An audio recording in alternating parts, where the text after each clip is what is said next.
Welcome back, everyone.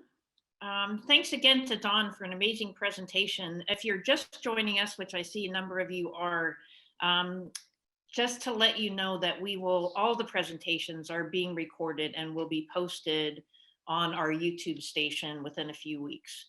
Now I'm really thrilled to introduce Adam Sachs. He's a friend and a colleague, and he's also the Executive Director of Biodiversity for a Livable Climate, a Cambridge, Massachusetts nonprofit working to regenerate the most powerful force on Earth, living systems.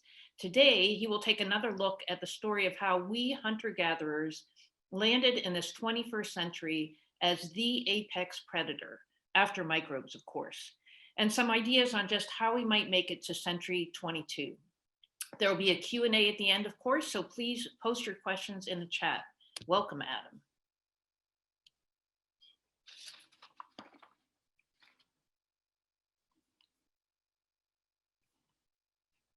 And I have to start the mic. Okay, thank you for the wonderful opening from an Indigenous perspective, which is something we all desperately need. And the technology I have, unfortunately, is not from an Indigenous perspective, so I suspect I may be wrestling with it as we go. This is the slide that I wanted to start with. But I would say, in the meanwhile, good morning. And has anybody voted yet? I suspect you have. The most remarkable thing about this election is that nature has suspended biodiversity loss and climate chaos out of deference to our politics. At least that is what one might surmise from our frantic news cycles. Well, we all know that nature doesn't do this. Nature doesn't only bat last, it bats first and always. We humans are permitted to indulge in delusions of grandeur, but nature is patient, biding its time, as we learn, often painfully, about causes and effects. The pressing question is, today, can we change in time? I would like to offer you a perspective from the other end of a telescope, where we may get a glimpse of a bigger systemic picture. Nothing in great detail, but a broad view in an attempt to respond to Paul Gauguin's eternal questions. Where did we come from? Where are we going? What are we? So I'm going to be switching back and forth to screen shares, and this may prove a bit awkward, but give it a try. I'll mention just a few of the many phenomena that affect my worldview. These may help to explain our dilemmas and show us paths out of contemporary darkness, regenerative paths that we're already following and need to pursue with great dispatch. I include concepts such as progress traps, ecological overshoot, how complex societies collapse, and for a step outside of biology, the second law of thermodynamics and its strong support for our regenerative work. I must also tell you in advance, my position will appear to be one of environmental determinism, that collectively our lives are driven by what our habitat has to offer, from scarcity to abundance. This is exemplified by the remarkable similarities in the trajectory that complex societies follow from the beginning through the pinnacles of achievement to ultimate collapse. Notwithstanding, I think I shifted screens prematurely here. Try again. Notwithstanding, we also have considerable control over the environment that is doing the determining.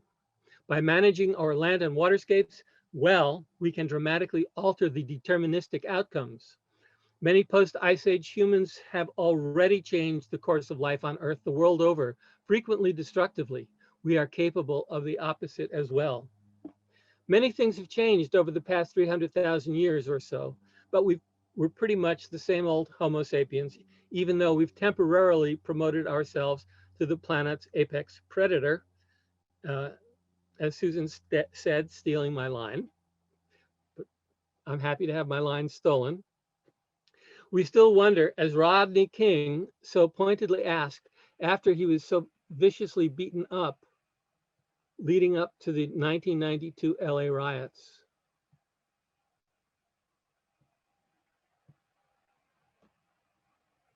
I just want to say, Can you hear the sound? can we all get along? Can we get along? Can we stop making it horrible for the older people and the kids? So apparently we don't get along these days. The election has demonstrated that yet again with each other or with our habitats, we do not get along. We have collectively, with no malice aforethought, led the world into an extinction episode that may outkill all the others. What on earth happened? How did this happen? One step at a time on the rubbled path of history over 15,000 generations, starting billions of people ago. These go back to Paul Gauguin's questions. Where do we come from? Like all other living creatures, if we look back far enough, we came from the ocean's deep, the muck and the mud. Fast forward 3 billion years or so, our early lives as humans were very different from today, leading us to reconsider the myth of lives in tribes as nasty, brutish, and short. With all due respect to Thomas Hobbes, that was more true of 17th century England than of the indigenous peoples of the world. Anthropologist Marshall Sahlins surprised us with his 1994 work, Stone Age Economics. He said, a good case can be made that hunters and gatherers work less than we do. Rather than a continuous travail, the food quest is intermittent, leisure abundant, and there is a greater amount of sleep in the daytime per capita per year than in any other condition of society. In Sahlins' words, as hunter-gatherers, we were the original leisure societies. People were, for the most part, not in distress over food and water, which were generally amply available.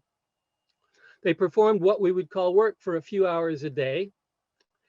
To them, it was perhaps all socializing, just being human. Like cats, they slept during the days as well as nights, uninterrupted by artificial lighting, as much as 12 hours out of 24, which might be a lesson in how sleep deprived we post-industrial folks actually are. I think I got 5 hours of sleep a night in the past few days. Human leisurely existence mostly ended with the advent of agriculture. While laborious, it is highly productive of food and population growth. Agriculture, however, led us to resource crises and an unsustainable population. Our recent embrace of fossil fuels afforded a temporary reprieve from many errors as we have flirted with catastrophe. Burnable underground carbon compounds were indeed newfound wealth, but at a stiff and wholly unanticipated price of widespread death in the biosphere and a vast trove of unintended consequences that we are reeling from today. Gauguin's second question, what are we? Most fundamentally, above and beyond anything else, we humans are biological creatures.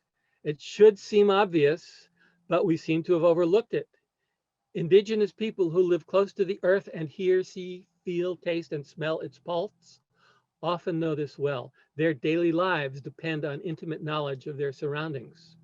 On the other hand, those of us wrapped in large, complex societies with billions of acres of dead zones of asphalt, concrete, and bare land have lost touch with that pulse of the earth and have forgotten far too much.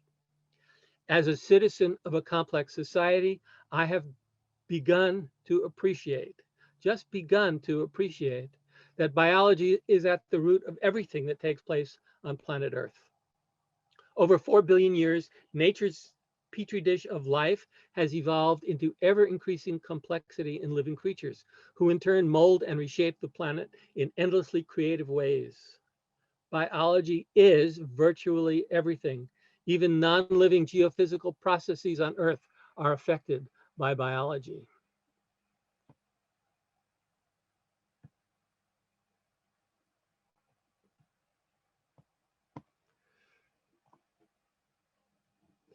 Minerals, and this is a stromatolite, a layer of biological living mats that collect over geological time.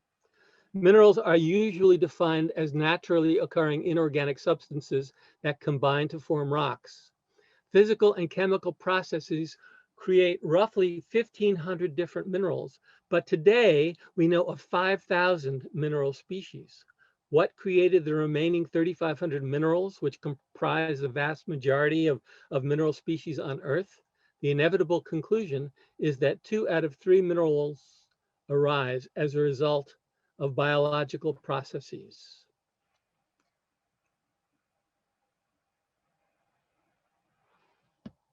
An essential part of human biology is culture.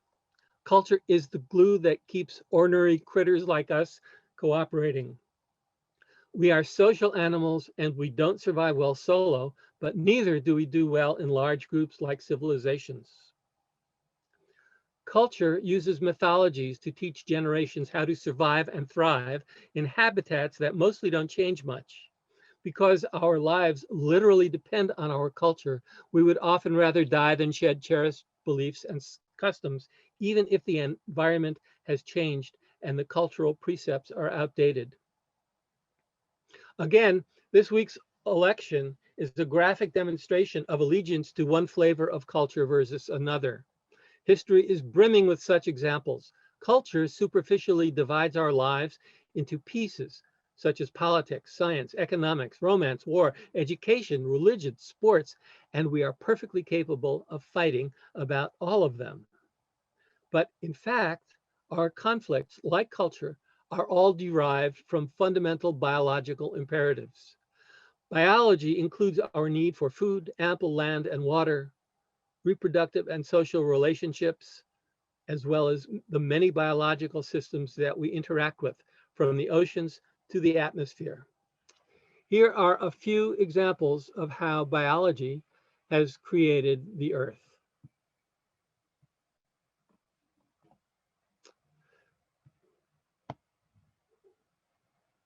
The difference between Earth and Mercury, 2 big rocks in space, is life. What you see on this planet is a consequence of living systems. All this action in the atmosphere with rain and clouds, and we don't see the green here, but all of that started and is maintained and is promoted by life. And here's some of the life of the billions of microbes. Just a few, you can see the incredible variety of forms. And these microbes have actually invented practically all of the biochemistry that we, quote unquote, advanced creatures use today. Here is a small phytoplankton covered with calcareous shell of great beauty to my eyes. And when these phytoplankton bloom, they can take up thousands of miles in the ocean. This is in the English Channel. And after they've spent their lives at the top, they sink to the bottom, and tectonic uplifts gives them features, gives us features such as the white cliffs of Dover. These are all from living creatures. And here are chloroplasts. They're free-living cyanobacteria that sometime a couple of billion years ago made a deal with eukaryotic cells to join forces and create all kinds of life, including making it possible for us humans to exist by giving us an oxygen atmosphere.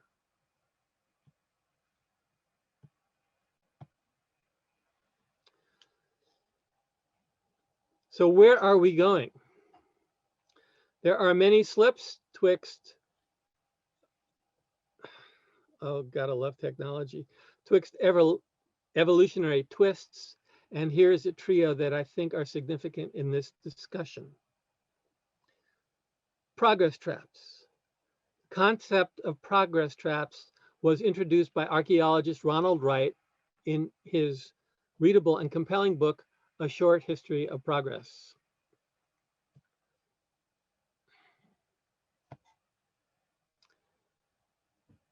Oops. Our practical faith, he says, our practical faith in progress has ramified and hardened into an ideology, a secular religion, like the religions that progress has challenged, is blind to certain flaws in its credentials. The myth of progress has sometimes served us well, those of us seated at the best tables at least, and may continue to do so. But progress has an internal logic that can lead beyond reason to catastrophe. A seductive trail of successes may end in a trap. Take weapons, for example.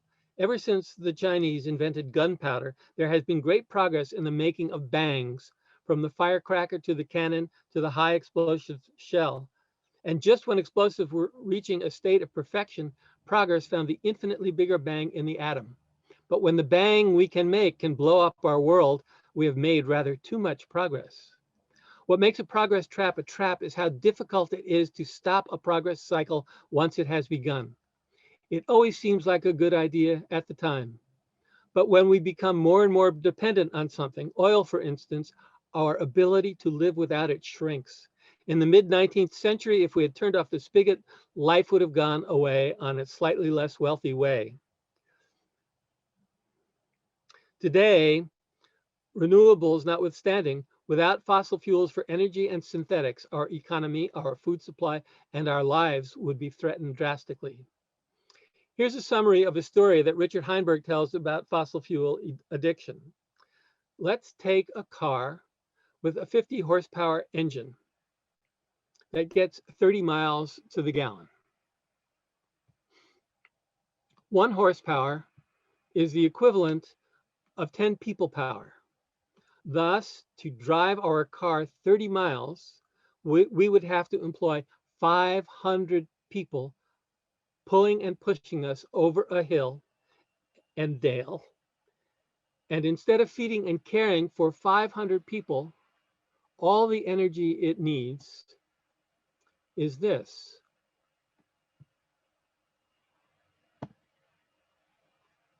That is one spectacular concentration of energy.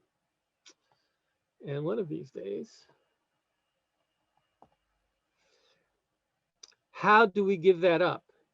It is one stunning progress trap.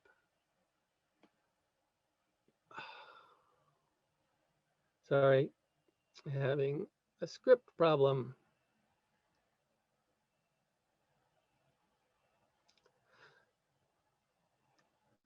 Progress traps are the end result of many things that seemed like a good idea at the time. We are surrounded by them and their unintended consequences. A case such as agriculture is even more difficult than oil. Growing our own domesticated plants and animals offers tantalizing quantities of food.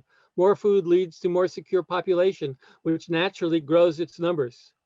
As the population grows, it's necessary to grow more food, in an escalating spiral that we can't get out of without starvation and strife. Malthus was right. We continue to expand, but eventually must face the inevitable consequences. We can postpone it for a while and pretend that progress is forever, but it can't be.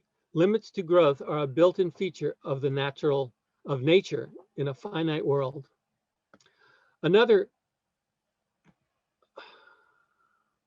useful concept is carrying capacity and overshoot. In 1980, sociologist William Catton wrote a paradigm-shifting book, Overshoot, in which he explains how, despite our abiding faith in technology, our cultural optimism about solving the problems of dwindling natural resources, we are rushing full speed ahead towards massive global shortages and societal collapse. He discusses carrying capacity, which is how many of a given kind of creature a habitat can support, both by providing food and, just as importantly, providing means for waste disposal. When overburdened, the habitat begins to fail, possibly for many other creatures as well. Exceeding carrying capacity and damaging a life support system is called overshoot. But it's hard for us to see when we're in overshoot. Put differently, we would have to disavow lifelong assumptions about what we are most accustomed to. that is no longer in our best interests.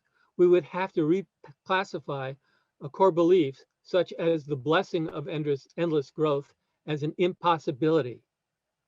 We are often clever enough to evade the constraints of carrying capacity, most simply by moving elsewhere, but also by hunting species to extinction, colonizing other areas, burning fossil fuels, applying chemical supplements to soils, pursuing industrial fishing and factory farming, to name a few. Could you use a microphone? Susan's asking. Okay, microphone.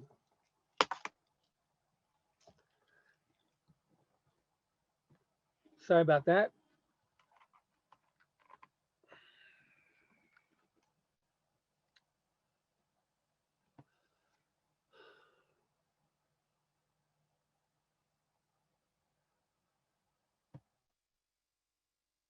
Can you hear me now? Okay. Evasions of carrying capacity, as Catton says, are as temporary as the extension of life by eating the seeds needed to grow next year's food. Permanent evasion of carrying capacity is a biological impossibility. It cannot continue no matter what we think, no matter how hard we try. There is nowhere to seek redress as things fall apart. Nature does not litigate or mediate. Nature is absolutely in charge. We are not. Only when we acknowledge that will we have a shot at survival. Finally, a few words about collapse.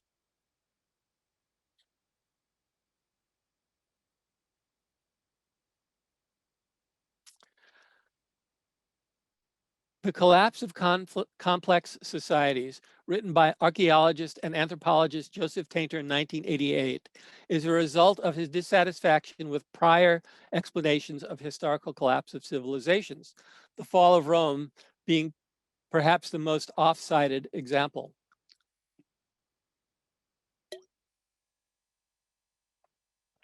Tainter defines collapse as a rapid, significant loss of an established level of socio-political complexity. His key concept, borrowed from economics, is called marginal return. This is simply how much profit you make from an investment of energy. In ecosystems, you generally need to put to a minimum of 10 times as much energy back from what you put in. This represents a minimum stable and sustainable energy ratio for many living systems in many circumstances.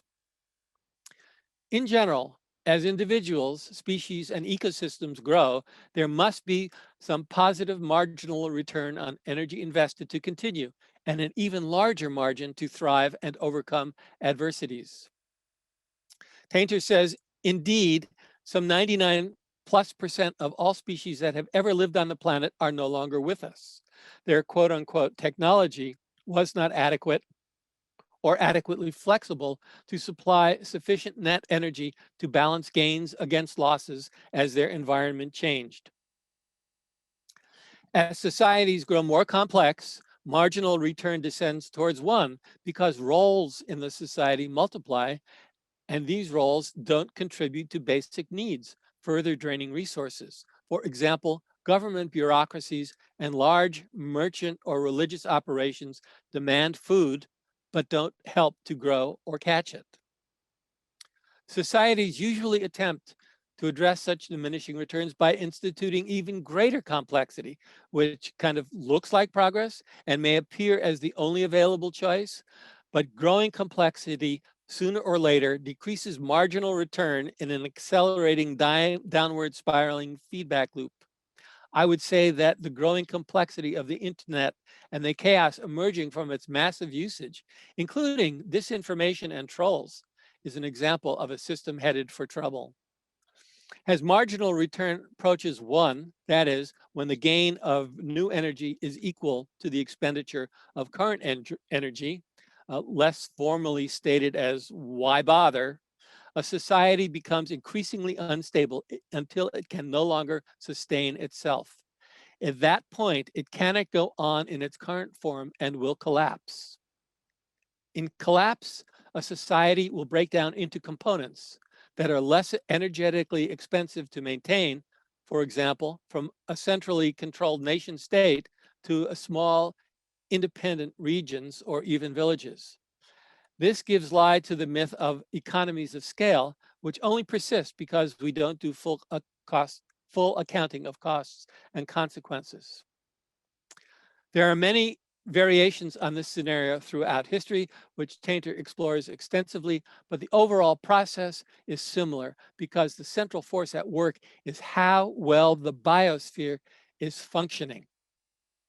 To illustrate, I've created a simple instance in the history of a hypothetical post-Ice Age society over its hundreds or occasionally thousands of years of functional existence. It is an example of serial progress traps.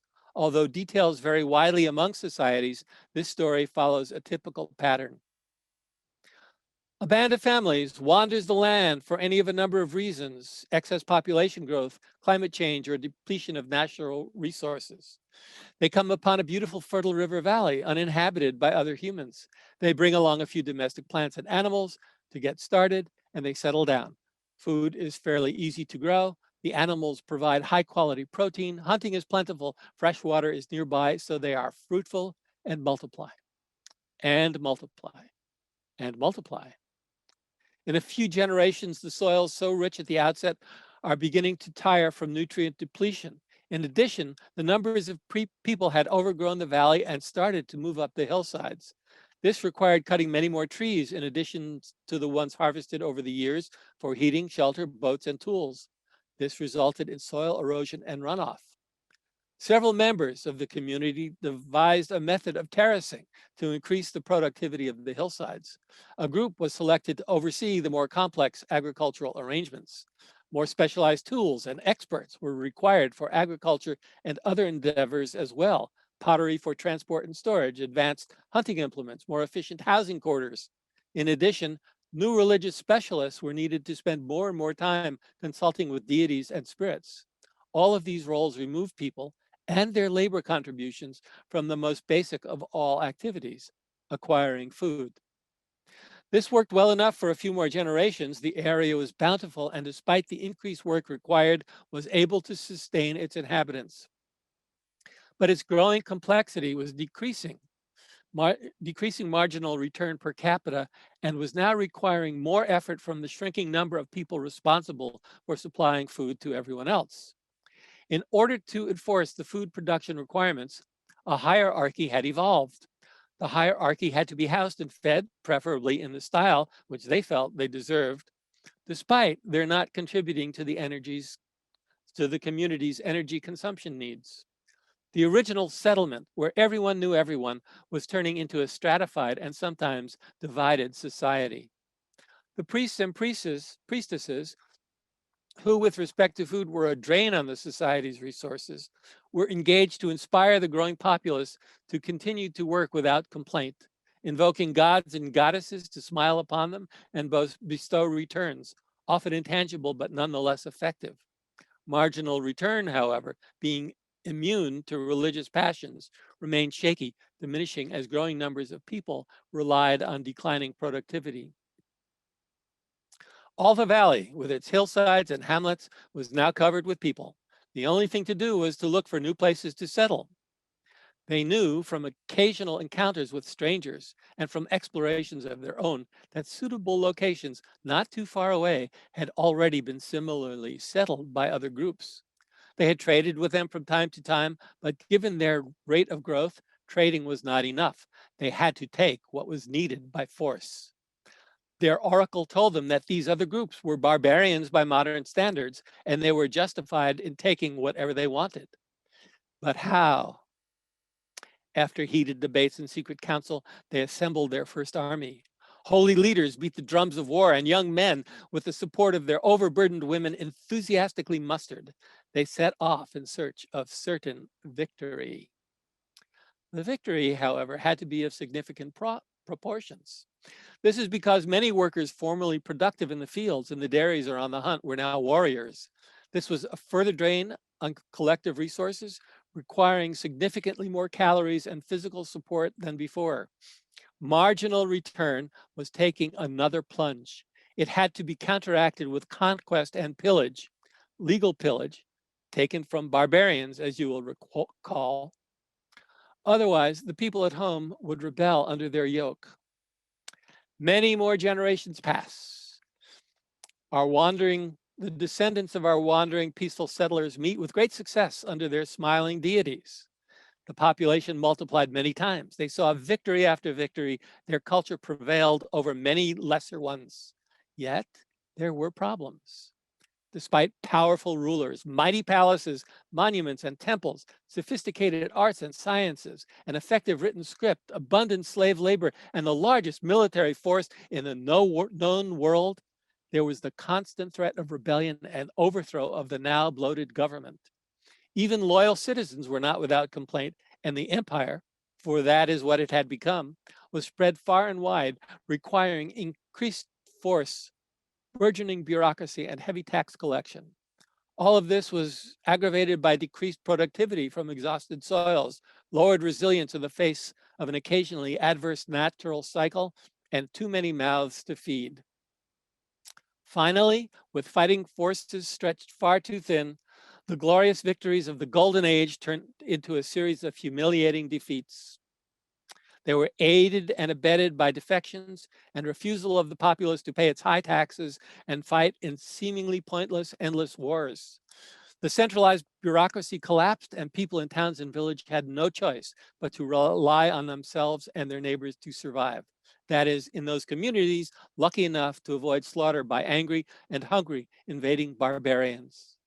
The marginal return for the people who remained, beaten into the ground by complexity, would now have a chance to recover wherever the damage was less than prohibitive. And here we are. Chasing complexity often ends up with loss of energy needed for survival, and in progress traps, the things that seemed like a good idea at the time, by the time you realize that they're not such a good idea, it's too late.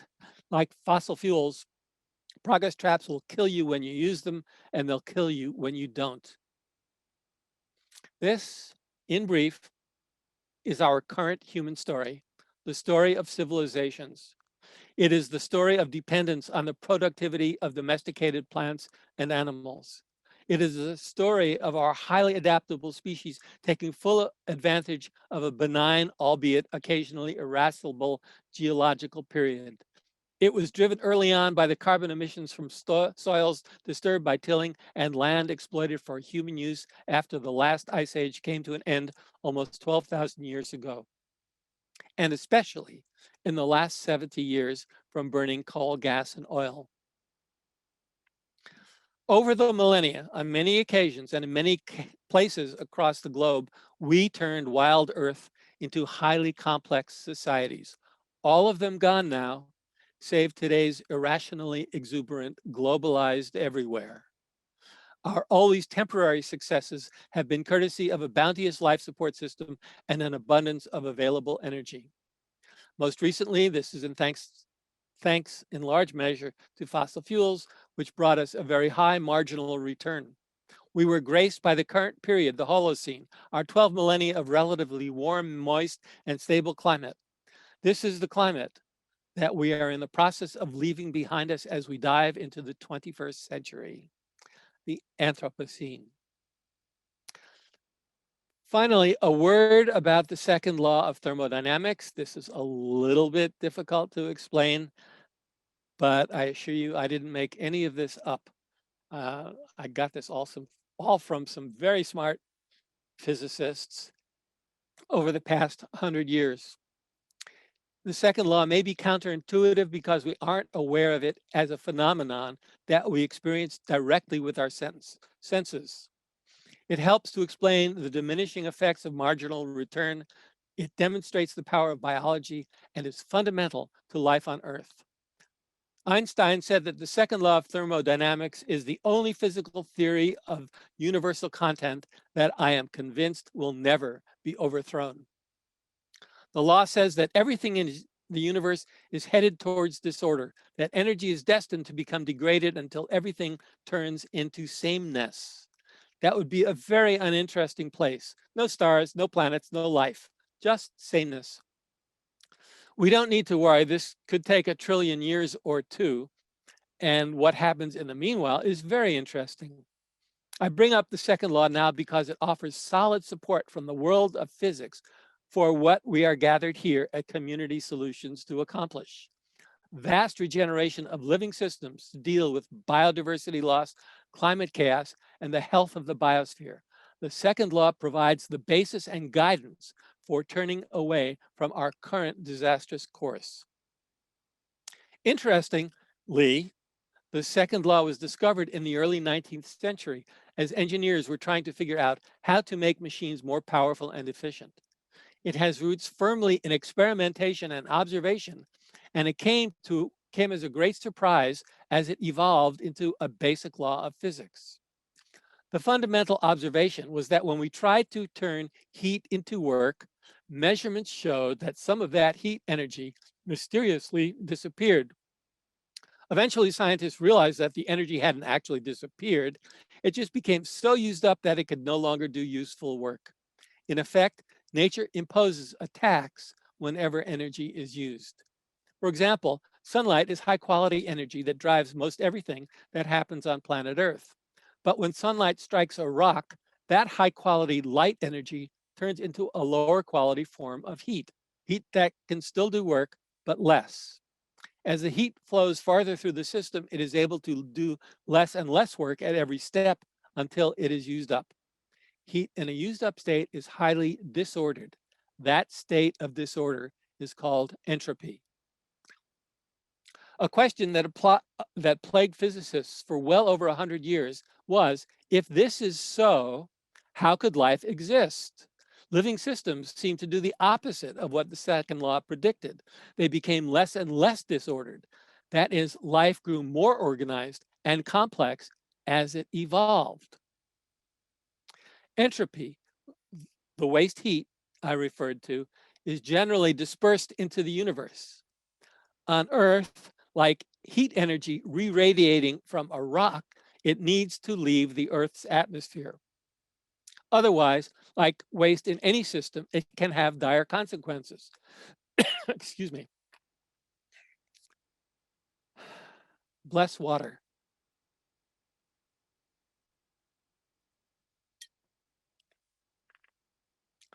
Think of what it's like when your body's waste elimination is blocked. It becomes painful, it makes you sick, and if not attended to, can kill you. It turns out that entropy is blocked by greenhouse gases, just like useful heat is. And when we build up too much of that waste heat here on Earth, we create some serious problems. If we can't rid ourselves of waste heat, for example, ordered Earth systems are damaged.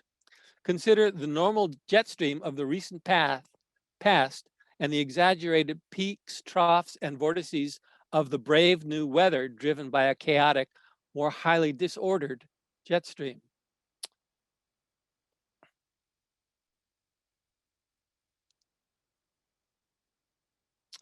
Let's see if I can give you a picture here. So on the upper left is a stable jet stream, and the jet stream is driven by, at least in part, by the difference in temperature at the poles and the equator. That's a very important gradient. Gradients are a very important part of the second law. When that difference in temperature decreases, the jet stream becomes more disorganized. So rather than being a fairly steady flow around the planet, it goes up and down and causes all kinds of what we would have considered abnormal weather.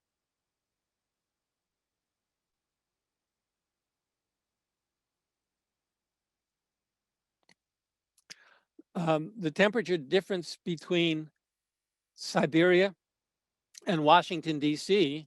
was extreme. And one could explain that by the second law of thermodynamics and the fact that we are not getting entropy out of the system. When we do send disorder away from the biosphere out into the universe, highly ordered systems are left behind. These highly ordered systems on Earth are what we call life. Almost 4 billion years of entropy discharge has led to increasing order on Earth, and we call this evolution. When Earth is unable to eliminate its waste heat, however, we throw a monkey wrench not only into evolution, but into today's living systems as well. The implications of the second law are extraordinary.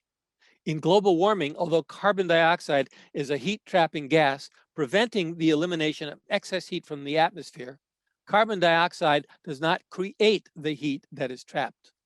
One of our team, architect Christopher Haynes, has described how heat generated when sunlight strikes non-living objects, including bare land, pavement, and buildings, is sensible heat. In other words, it is heat which we feel, heat that raises temperature. While of course we should continue our efforts to reduce greenhouse gases, our primary goal in saving life on Earth should be to reduce the heat we generate. We accomplish this by maximizing living systems. Photovoltaic cells and wind turbines don't reduce heat. On the other hand, living systems do the opposite. They use latent heat, that is heat that does the work of building the biomass in plants, as well as cooling the biosphere by evapotranspiration of water. Most importantly, sunlight falling on living plants does its work without raising temperature. I hope that this clarifies somewhat our path forward and powerfully supports many of the things we're already trying to do with ecological regeneration, but it also advises us to ask precautionary questions about what we've been hoping will work and what the unintended consequences of alternatives such as wind and solar may be. They both generate additional sensible heat and entropy. And to cool this warming Earth, we must minimize any activity that increases sensible heat. This means we have to carefully examine solar power and wind energy, as well as fossil fuels. We would do well to ask questions such as how we manage the built environment, transportation, international trade. We have to address the problems of heat islands, not only in cities, but on billions of acres of bare and degraded land, which contribute to our ever-growing global heat islands. The changes we must undertake are light years from trivial and won't win an election anytime soon. But nature has the final decision and the choice between survival and a painful, protracted sixth extinction. We may not necessarily like what the second law says about our hopes for technology to save us, but on the other hand, it offers great promise and solid scientific support for nature to the rescue. In sum, with this as a perspective, and I know I've thrown a lot at you, but with this as a perspective on who we are as a species and what our limits are, I offer some takeaways. The trajectory of civilizations towards collapse is almost inevitable, a result of exceeding carrying capacity leading to the destruction of the biosphere, our life support system, as we built civilizations. One of my favorite artistic depictions of how civilizations collapse is a 2-minute opening to the 1970 global warming classic Soylent Green. It takes place in the year 2022, which seemed so safely in the future back then. Susan, how much time do I have left? If you're not going to answer any questions, you have another 15 minutes. Otherwise. Well, I'd like to answer questions if they're there. So we won't look at Soylent Green right now. Okay. Suffice it to say that the introduction shows how we go from a simple life 200 years ago, or relatively simple, to the collapse we're engaged in now. And it shows this in all of 2 minutes. But we'll skip that at the moment. This overall trajectory toward collapse is independent of anyone's will. Who the leader is, what political or religious decisions prevail, or anything we say or do. It is independent of the myths inherited from cultural beginnings. It is independent of good intentions and wishful thinking. We can change the outcomes only by intensive efforts to understand, accept, and react to ecological realities.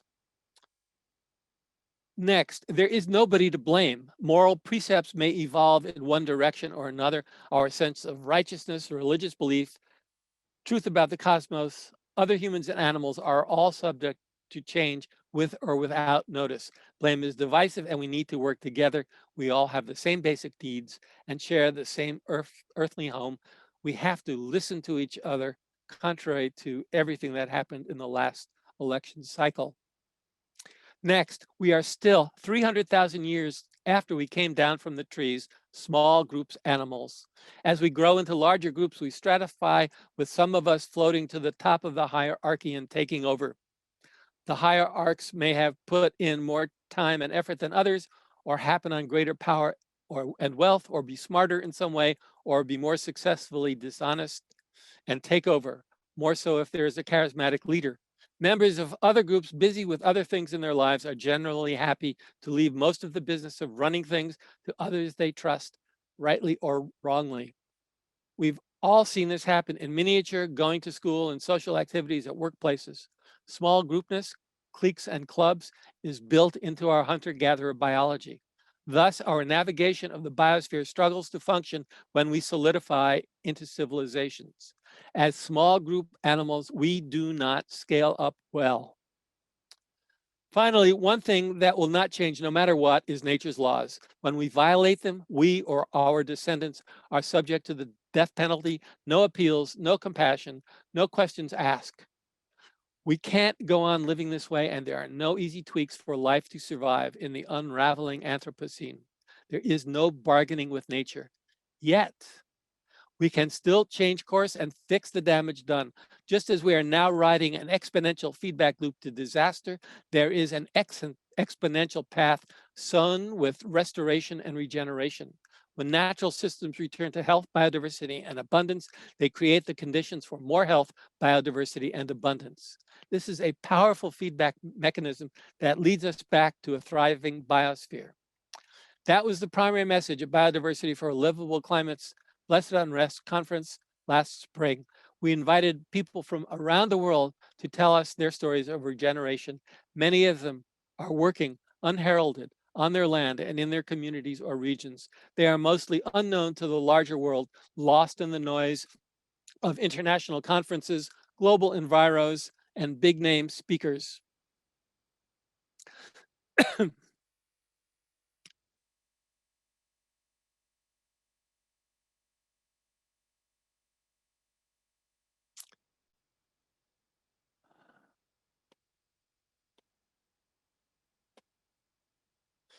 And here they are. Most importantly, in the process of organizing Blessed Unrest, we discovered that there are vast numbers of people among these unsung heroes and heroines.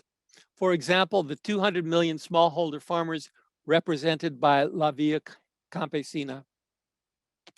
Such farmers grow up to 70% of the world's food.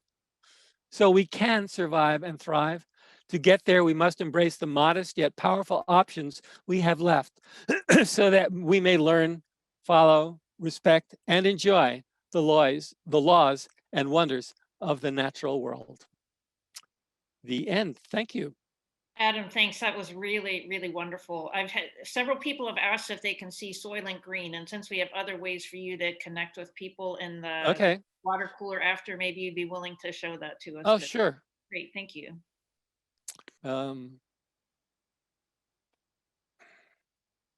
Assuming that I can get this infernal machine to work. There it is. Watch carefully how easy it is. Wait a minute. That's not what I did. Watch carefully how easy it is to slip into progress traps.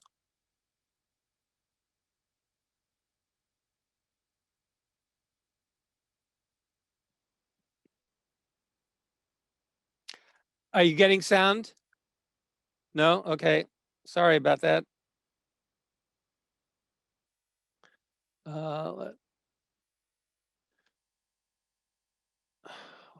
one of the joyous quirks of Zoom. Gotta click the share sound button.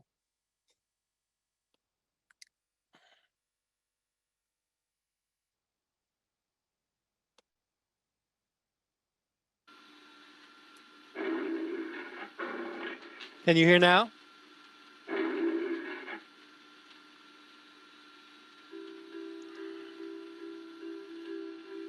Paula, can you hear? Wow, what a powerful ending. Thank you so much for that presentation. Yeah, I saw that movie in 1973 when it first came out, and I thought, oh, 2022, hey, you know, we should have it solved by then. So, Adam, I think I'm going to ask you to take questions in the water cooler. I would like to note that, of course, in terms of regeneration, a lot of what Adam was noting as the solutions are going to be spoken about by our keynote speakers, including Judith Schwartz. And then tomorrow morning, Peter Bain is going to talk a little bit about carbon cycling and the importance of living systems in carbon cycling. And I will take up the conversation around collapse as well, first thing tomorrow morning. So thank you very, very much, Adam.